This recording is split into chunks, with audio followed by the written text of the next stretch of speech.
তিনি রওনাও দিচ্ছেন। তবে মুসলিম ইবনে আকিলকে হত্যা করা হলো, ভাইজান শহীদ করে দেওয়া হলো।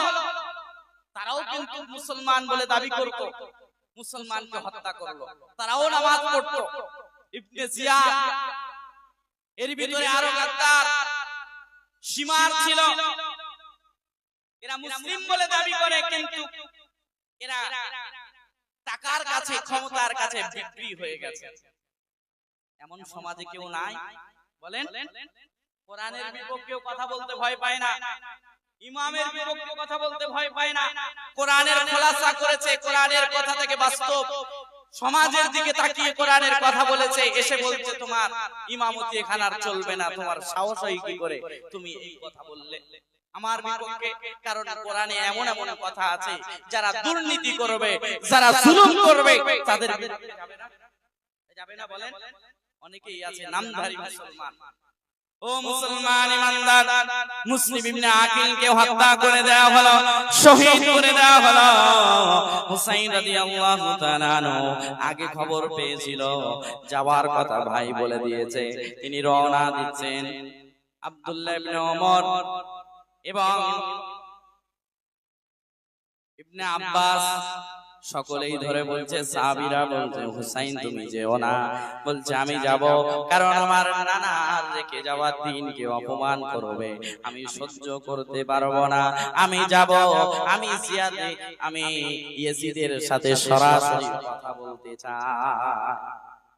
ও দুনিয়ার মানুষের ভিতরে অনেক লম্বা ঘটনা আছে, তবে যখন হুসাইন রাদিয়াল্লাহু তাআলা আনহু যখন কুফার ওখানে যাবে, আগে ইয়াজিদ বলে দিয়েছে আগে পাহারা দাও, হুসাইনকে না জানো, হুসাইন যেন এখানে না ঢুকতে পারে। ইয়াজিদ সহ অনেকেই, ইবনে জিয়াদ সহ অনেকেই ছিল যারা ওই কুফার ভিতরে ঢোকার রাস্তার ওখানে দাঁড়িয়ে ছিল। হুসাইন যখন গেছে, ঢুকতে দেওয়া হচ্ছে না। ও দুনিয়ার মানুষ, ওখানে তিনি তাবু গেড়ে থাকা শুরু করলেন। তানার সাথে ৭২ জন ছিল, আমি সংক্ষেপে বলছি, তানার সাথে ৭২ জন ছিল। তবে এই ৭২ জনের ভিতরে ৪০ জনা পুরুষ আর ৩২ জনা নারী। ও দুনিয়ার মানুষ, এখানে একটা কথা বলে রাখি, হুসাইন রাদিয়াল্লাহু তাআলা আনহু ইয়াজিদের সাথে কথা বলতে গিয়েছিল, যুদ্ধ করতে, কিন্তু তিনি যান নাই। কি যুদ্ধ করতে তিনি যান নাই, কিন্তু ইয়াজিদ কি করলো? এত বড় গাদ্দার। ও দুনিয়ার মানুষ, আমি আপনাদের কি বোঝানোর জন্য এত দূরে আনছি, একটু ভালো করে বুঝবেন। হুসাইন রাদিয়াল্লাহু তাআলা আনহু যখন তাবু গেড়ে থাকার ব্যবস্থা যখন ওখানে করলেন, কারণ কুফায় ঢুকতে দেওয়া হচ্ছে না।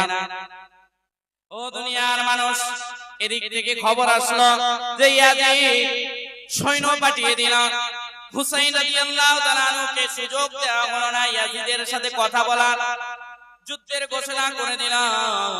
যুদ্ধ হওয়া শুরু হলো ফজরের পর থেকে নিয়ে জোহরের আগ পর্যন্ত ৪০ জন শহীদ হয়ে গেছে, নিজের আপনজন শহীদ হয়ে গেছে।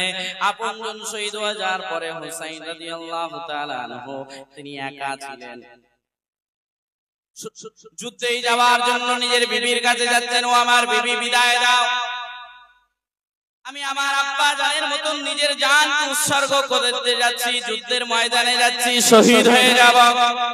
নিজের বিবি তখন থেকে বলছে, স্বামী আমার দুঃখ নাই, আপনি আব্বা জানের মতন শহীদ হয়ে যাবেন, আমি কিছু মনে করি না, তবে একটা আরজি তোমার কাছে, আমার কোলে যে ছোট বাচ্চা আছে, এই বাচ্চাকে পানির ব্যবস্থা করে দাও, আমার বাচ্চা পানি খাই নাই কতদিন। নির্মম ঘটনা, একটু চিন্তা করে দেখেন, আপনি কি নিজে পারতেন এই অবস্থায় রাখতে? হুসাইন রাদিয়াল্লাহু তাআলা আনহুকে বলেছিল, তুমি ইয়াজিদকে খলিফা বলে মেনে নাও, ইয়াজিদের সাথে আপোষ করো, তাহলে তোমাকে ছেড়ে দেওয়া হবে। হুসাইন বলে, না না না, আমি কখনো বাতিলের সাথে আপোষ করতে পারবো না, দরকার পড়ে নিজের জান উৎসর্গ করে দিব, তবে বাতিলের কাছে মাথা নত করব না। জোরে বলো। ও ও দুনিয়ার মানুষ, হুসাইন রাদিয়াল্লাহু তাআলা আনহু যখন নিজের বিবির কাছ থেকে কথা শুনল, নিজের সন্তান আলী আসগারকে নিয়ে তাদের সামনে ইয়াজিদি সৈন্যদের কাছে গিয়ে বলছে, এই ইয়াজিদের সৈন্যরা, তোমাদের সাথে আমার কোনো কিছু থাকতে পারে, তবে এই বাচ্চার তো কোনো শত্রুতা তো তোমাদের সাথে নাই। এই বাচ্চা পানি পানি করে চিৎকার দেয়, একটি গ্লাস পানি দাও, আমার সন্তানকে এক চামচ পানি খাওয়াবে। তখন ওই সৈন্যরা কি বলছে জানেন? তারাও তো মুসলিম বলে দাবি করে, তবে বর্তমান সময়ের সাথে অনেক কিছু আমাদের সামনে চোখে পড়ে। তবে অনেকেই আছে মুসলিম বলে দাবি করে, তবে চুপি চুপি বাতিলের সাথে হাত মিলিয়ে রেখেছে। ও দুনিয়ার মানুষ, এরা কখনো মুসলমান হতে পারে না।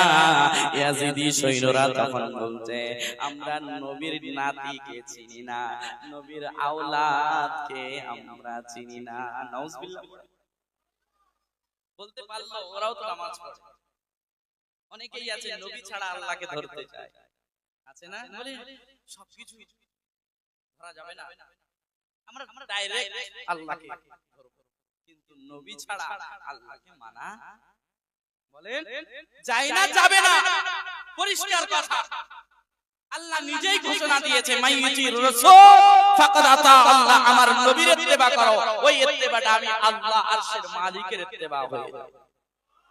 নবী ধরো, আমি আল্লাহকে পাবে, আমি আল্লাহকে যে পাবে সে আমার কাছ থেকে রহমান রহিমের গুণও পাবে, গফুর রহিম এবং সবকিছু পাবে, যে ক্ষমাও পাবে, আমি তাকে জান্নাতের মেহমানও বানিয়ে দেব। ও দুনিয়ার মানুষ, একটু চিন্তা করেন, হুসাইন রাদিয়াল্লাহু তাআলা যখন নিজের সন্তানকে উঁচু করে এমন বললেন, তারা এতটা গাদ্দার, তীর নিক্ষেপ করলো, আলী আসগারের শরীরে ঢুকে গেল। ওই ছোট্ট বাচ্চাটা দুনিয়া থেকে শহীদি মরণ নিয়ে চলে গেছে। কি দরকার ছিল? আমার আব্বা জানেন, আমার ভাই জানেন, হুসাইন রাদিয়াল্লাহু তাআলা আনহু তখন ডাক দিয়ে বলে, সন্তান রে, আমি এমন হতভাগা পিতা যে তোমাকে এক চামচ পানি খাওয়াতে পারি নাই। ও আমার সন্তান, আমি তোমাকে ওয়াদা করলাম, কথা দিলাম, দুনিয়ায় তুমি পানির জন্য চলে গেলে, তবে হাসরের ময়দানে আমার নানা জানের হাত থেকে তোমাকে হাউজে কাউসারের পানি পান করিয়ে দেব। ও দুনিয়ার মানুষ, আমি আপনাদেরকে যে কথা বলতে চাইছি, হুসাইন রাদিয়াল্লাহু তাআলা আনহুর ছোট সন্তানটা দুনিয়া থেকে চলে গেল। আমি প্রথম থেকে যে কথা বলে আসছি, তিনি তো একটা সুন্দর একটা খানকা তৈরি করে বসে যেতে পারতেন, এবং তিনি নিজের জিন্দেগি সুন্দরভাবে, তিনি নিজের জিন্দেগিটা সুন্দরভাবে বসর করতে পারতেন। তবে তিনি কেন মদিনা থেকে কুফার দিকে আসলেন? একটাই উদ্দেশ্য, যতদিন জান আছে ততদিন বাতিলের সামনে মাথা নত করা যাবে না। জোরে বলো, আমরা কার গোলাম? আমরা কার গোলাম? বলেন বলেন। ও দুনিয়ার মানুষ, হুসাইন রাদিয়াল্লাহু তাআলা আনহু যখন এই কথা বলল, নিজের সন্তানকে বলে, সন্তানকে কোলে নিয়ে নিজের বিবির কাছে দৌড় দেয়। বিবিকে বলে, ও আমার বিবি, তোমার সন্তান আজকে এমন পানি পান করেছে যে তোমার সন্তান তোমাকে আর কখনো পানি পানি করে ডিস্টার্ব করবে না। ও দুনিয়ার মানুষ, হুসাইন রাদিয়াল্লাহু তাআলা আনহু যুদ্ধের ময়দানে চলে গেলেন। তিনি যুদ্ধ করা শুরু করলেন। ও আমার আব্বা জানেরা, যুদ্ধের মাঝে নামাজের সময় হলো, তিনি তাদের কাছে বলল নামাজ পড়তে চাই। তারা ওই অবস্থায় বলল ঠিক আছে। হুসাইন রাদিয়াল্লাহু তাআলা আনহু যুদ্ধের ময়দানে থাকার পরেও নবীর আদর্শ, নামাজ যে আল্লাহর হুকুম, এটাও তিনি ওই অবস্থায় কায়েম করে গেছেন। আমরা যদি হুসাইন ইয়া হুসাইন বলে দাবি করি, হুসাইনের ভক্ত বলে দাবি করি, সারা বছর নামাজ নাই, আর আশুরার দিন আসলে নিজের গায়ে আঘাত করে ইয়া হুসাইন করে করে হুসাইনের মহব্বত তুমি দেখাও। আমি তোমাকে বলি, তুমি যদি হুসাইনি করো, তুমি যদি ইয়াজিদকে ঘৃণা করো, তাহলে তোমার